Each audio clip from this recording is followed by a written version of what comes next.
We gotta talk about this thing. We gotta talk about it. This is Apple's cheapest laptop they've ever made. And honestly, it just replaced my iPad Pro. Let me explain.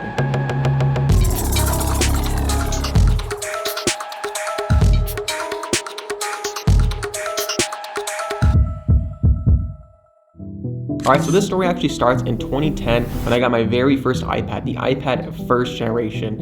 And honestly, I was like, how can I not like this thing? It's basically a ginormous iPod Touch. And weirdly enough, that is still true today. Whenever a new iPad comes out, I'm super excited to test out all the new features and just all the new tech on the brand new iPad. But again, after the hype dies down, after it's not really exciting anymore, I really just do not use it as much as I thought I would. And maybe that's because if I'm doing something quick, I use my iPhone. If I'm doing something more like intense, I use my MacBook Pro. That's kind of just my workflow of the day-to-day. So the iPad kind of just exists in the middle. Sometimes I use it, but most of the time it's just my iPhone or my MacBook Pro. But things have changed when the MacBook Neo came out. Because for the first time, this actually fits in the middle between an iPhone where I want to get quick things done and a MacBook Pro when I want to get heavy-duty things done.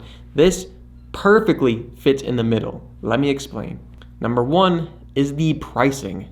This thing is $499 with the education discount, but still, I would never have imagined Apple releasing a MacBook at that price point. And I remember when the first leaks and rumors came out about this MacBook Neo saying it was gonna be a budget laptop, and I was like, okay, it's gonna be like what, $700, $800, but they came in at $599 or $499 with the education discount. And so with that price tag, I was pretty much forced to switch. And I know you've heard this in every single video. This thing feels super, super premium. It's actually hard to believe that this is $499 with the education discount. It feels like a very high quality, very premium computer that you would expect coming from Apple. And with that, I could buy almost 3 of these with my previous iPad Pro, because obviously the iPad Pro, which is $1,000, a little bit over $1,000, and then the keyboard, which is again the $300, and after tax you're in about $1,500, which means you could buy three MacBook Neos for the price of one, like almost maxed out iPad Pro, which honestly is unbelievable. The second reason is that this runs Mac OS. Obviously it's a computer, it's a MacBook. Unlike the iPad Pro, it pretty much runs iOS,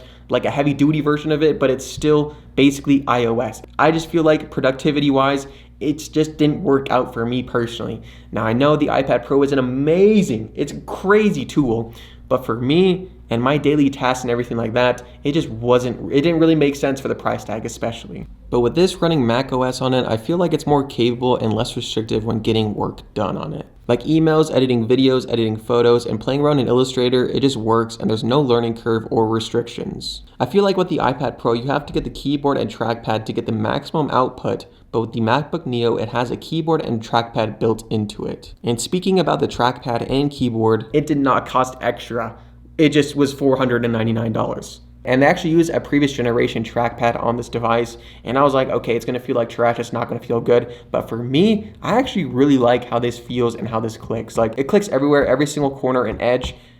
You're gonna get a click with it. I thought it was gonna be like the old kind of trackpads where they only click at the bottom, but with this, it clicks on every single angle, and the entire trackpad is clickable, which I really do like. And even the keyboard, it has a full-size keyboard which works perfectly and feels exactly like my MacBook Pro keyboard, except it does not have a backlight, which honestly is perfectly fine for me. The next thing is the portability of this computer. Now this is a full laptop, like it is the size of a laptop, a smaller laptop, but it is very, very thin and it just feels very good in the hand. It honestly fits anywhere in your backpack. It is super portable, and that comparing that to the iPad Pro right there, it's basically the same. Like the weight and the heft and the bulkiness with the keyboard makes it, I think the iPad is a little bit heavier, or they're very, very similar. Having a full computer versus a, iPhone that has a keyboard, I'm gonna grab that laptop pretty much every single time. The next thing is the ports. Now this has 2 USB-C ports, one more than the iPad Pro, and I really like this because if I want a bigger screen, I can connect it to a monitor while still having it charged. And I know that's kind of heavy duty for like a budget kind of computer, but if you want to do that, you have the option to do that. So also if you want to connect extra accessories or like a hard drive or something like that, you can always do that with the 2 ports right here. And I think 2 is enough for a MacBook in this price range, because the majority of people that are gonna be using this are students and like college students and high school students and just students in general. And I feel like for them, their workload, they're just writing papers. They're not doing anything really crazy intensive. And so with that, this is the perfect amount of ports, super minimal, and honestly, it has everything you need for a budget laptop. And then for the screen of this MacBook, it is actually very, very decent. It's a 13-inch Retina display. And honestly, that's the same size as the iPad Pro. But you get a full keyboard. Again, you get all the things that you love about a computer in the same form factor and same screen size as the iPad Pro. Now, we can't skip over the battery life with the MacBook Neo. This battery life on this computer is actually only 2 hours less than an M2 Pro MacBook Pro. For me personally, I really just have it like plugged in most of the time when I'm at like a desk or something like that. But if I want to take it on the go, I know I'm going to have a lot of battery life on this thing, and I can get a lot of work done before my battery starts to die and I have to plug it in again. So with that battery life on a computer like this, with the price tag, it was just a no-brainer to go with this. And then the chip. This is obviously running an iPhone chip in a computer, and I thought it was going to be like very, very laggy and just not perform. It's not going to perform well, but it actually does everything that I want it to perfectly fine. Now, obviously, if I'm editing videos or doing something in Illustrator or Lightroom, it is going to be a little bit, it's not going to be as fast as if I use my MacBook Pro, but that is not really what this machine is for. It's not really for video editing as much. I mean, you still can video edit on this thing, and you can still run Illustrator on this thing. It's not really for the professional, Illustrator or the like video editor, anything like that. Now, I ended up getting the 256 gigabytes because I just wanted the absolute cheapest model of this MacBook Neo to see how it holds up versus my iPad Pro. 256 gigabytes is good, I would say good for most people, but with that 512 gigabytes, you do get the Touch ID sensor, which I absolutely love. I use that every single day on my MacBook Pro. And so if I were to buy this again, I would say I would actually go for the 512 gigabytes and get the Touch ID sensor, mainly just because of the Touch ID sensor, because you can use it for, again, unlocking your MacBook, buying stuff online, and pretty much doing any secure thing. You can just use your Touch ID sensor. So it's a lot faster. It's a lot more convenient. If I had to buy this thing all over again, that is the model I'll get for only $100 more, which is definitely worth it. So yeah, after using this thing for about a week now, it has completely replaced my iPad Pro M4, which is a 13-inch right there.